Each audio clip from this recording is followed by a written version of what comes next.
2019 को लोकसभा के चुनाव हुए थे, उस टाइम भी लोग यही कह रहे थे कि ये लोग बीजेपी के लोग मेजॉरिटी में आए कैसे। उस बार हम लोगों ने सोचा कि नहीं, इस बारे में कुछ करने की जरूरत है। ईवीएम से संबंधित लड़ाई जो है वो अनेक मान्यवर गए अनेक वर्षों से लड़ रहे थे, लेकिन उस लड़ाई को एक अंजाम तक पहुंचाने का जो काम है, उस काम में हमारा कहीं ना कहीं योगदान रहे, ये हमें लगता था। और इसी मंशा के तहत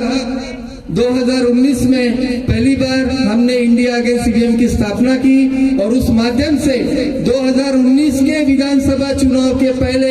हमने पूरे नागपुर भर में हमने कई रैलियां, कई सभाएं ली और उन सभाओं के साथ साथ पूरे महाराष्ट्र में हमने ईवीएम के विरोध में यात्रा निकाली और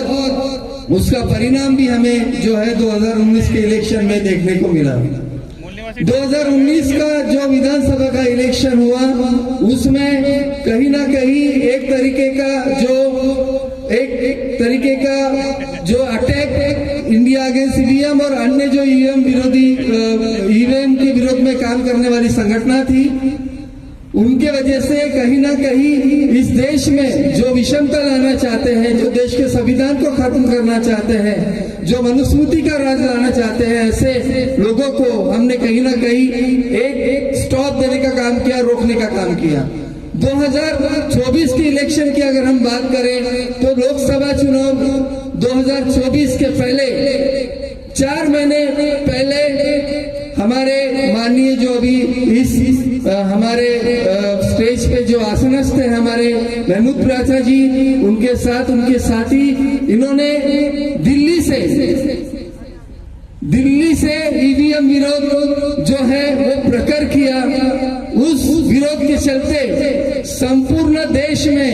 बहुत बड़े तरीके से एक ईवीएम के विरोध में एक आगाज हुआ। उसी के साथ हम जो महाराष्ट्र के लोग हैं, हम जो महाराष्ट्र के साथी हैं, हम लोगों ने भी इंडिया अगेंस्ट ईवीएम के माध्यम से काफी सारे मोर्चे निकाले। हमने इस देश की पहली ईवीएम विरोधी राष्ट्रीय परिषद इंदिरा ग्राउंड में ली, जहाँ पे हजारों लोगों ने सहभाग लिया। हमने घर घर जाकर लोगों को ईवीएम के बारे में बताया, बैलेट क्यों इस देश के लिए जरूरी है ये बताया, क्योंकि बाबा साहब कहते हैं कि हर एक व्यक्ति के मत का मूल्य ही एक होता है और उस एक मूल्य की कीमत होनी चाहिए, और वो कीमत इस देश में कहीं भी होते हुए नहीं देख रही है। आप देख रहे हैं कि धड़ल्ले से मशीन जो है उसका दुरुपयोग किया जाता है और उस मशीन के माध्यम से जो है एक ऐसे लोगों की सरकार बनाई जाती है जो हमारे संविधान को खत्म करने का काम करते हैं, जो हमारे समता, स्वतंत्रता, बंधुत्व और न्याय को खत्म करने का काम करते हैं। तो उसी के विरोध में हमने काफी सारी रैलियां भी की। हम 1.5-2 महीना संविधान चौक में भी बैठे और आप देख सकते हैं कि जो देश भर में एक बड़ा विरोध हुआ ईवीएम के विरोध में, उसके चलते लोकसभा में हम मोदी जी को, आरएसएस को, बीजेपी को बहुमत से रोक पाए। ये ईवीएम के आंदोलन की देन है कि बड़ी मात्रा में लोग सजग हुए, लोगों ने अपना जो मतदान किया वो बड़ी सजगता के साथ किया